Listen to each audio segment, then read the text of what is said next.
ಭಗವತೆ ವಾಸುದೇವಾಯ ಧನ್ವಂತ್ರಯೇ. Namaste. We prepared a golden milk or medicinal milk for cold and cough. If you like the recipe, please like, share and subscribe. Thank you for watching. ಮಕ್ಕಳಿಗೆ ಬರೋ ಶೀತ ಕೆಮ್ಮಿಗೆ ನಾವು ಮನೆಯಲ್ಲಿನೇ ಅವ್ರಿಗೆ medicine ಮಾಡಿ ಕುಡಿಸ್ಬಹುದು. ಅದಕ್ಕೆ ನಾನಿಲ್ಲಿ 1 ಲೋಟ ಹಾಲು ತೊಗೊಂಡಿದ್ದೀನಿ. ಇದ್ರದ್ದು ಅರ್ಧದಷ್ಟು ನೀರು ತೊಗೊಂಡಿದ್ದೀನಿ. ಸ್ವಲ್ಪ ಕಲ್ಲು ಸಕ್ಕರೆ, 10 ರಿಂದ 15 ಕಾಳು ಮೆಣಸು, ಒಂದು ಅರ್ಧ ಚಮಚದಷ್ಟು ಅರಿಶಿಣದ ಪುಡಿ ತೊಗೊಂಡಿದ್ದೀನಿ. ಇವಾಗ ಒಂದು ಪಾತ್ರೆಗೆ ಹಾಲು ನೀರು ಎರಡನ್ನೂ ಸೇರಿಸೋಣ.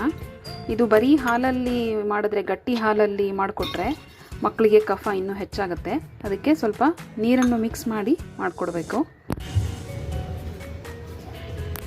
ಇವಾಗ ಇದೆರಡನ್ನು ಇದರಲ್ಲಿ ಹಾಕಿ ಕುಟ್ಟಿ ಪುಡಿ ಮಾಡ್ಕೊಳ್ಳೋಣ.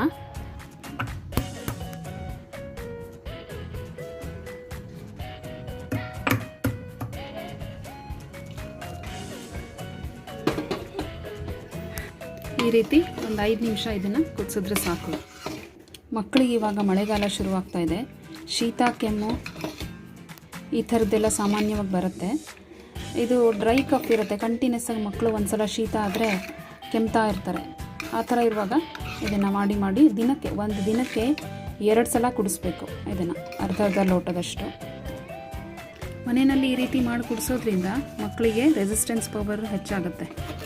ವೀಸಿಂಗ್ ಇರೋ ಮಕ್ಳಿಗೂ ಇದನ್ನು ಕುಡಿಸ್ಬೋದು. ಇದರಿಂದ ಸೈಡ್ ಎಫೆಕ್ಟ್ಸ್ ಅಂತ ಏನೂ ಆಗೋದಿಲ್ಲ. ಇದು ಬರೀ ಮಕ್ಕಳಿಗೆ ಅಂತ ಅಲ್ಲ, ಎಲ್ರಿಗೂ ಆಗುತ್ತೆ. ಎಲ್ಲರೂ ಮಾಡ್ಕೊಂಡು ಕುಡಿಬೋದು. ಇದನ್ನು 5 ಮಿನಿಟ್ಸ್ ಒಳಗಡೆ ಈ ಮೆಡಿಸಿನ್ ತಯಾರಾಗುತ್ತೆ. ಕಾಳು ಮೆಣಸು ರಸ ಎಲ್ಲ ಬಿಟ್ಕೊಂಡಿದ್ದು ಇವಾಗ ರೆಡಿಯಾಗಿದೆ. ಫ್ಲೇಮ್ ಆಫ್ ಮಾಡ್ಕೊಳ್ಳೋಣ. ಗೋಲ್ಡನ್ ಮಿಲ್ಕ್ ಅಥವಾ ಅರಿಶಿಣದ ಹಾಲು ಮೆಡಿಸಿನಲ್ ಮಿಲ್ಕ್ ರೆಡಿಯಾಗಿದೆ. ಇವಾಗ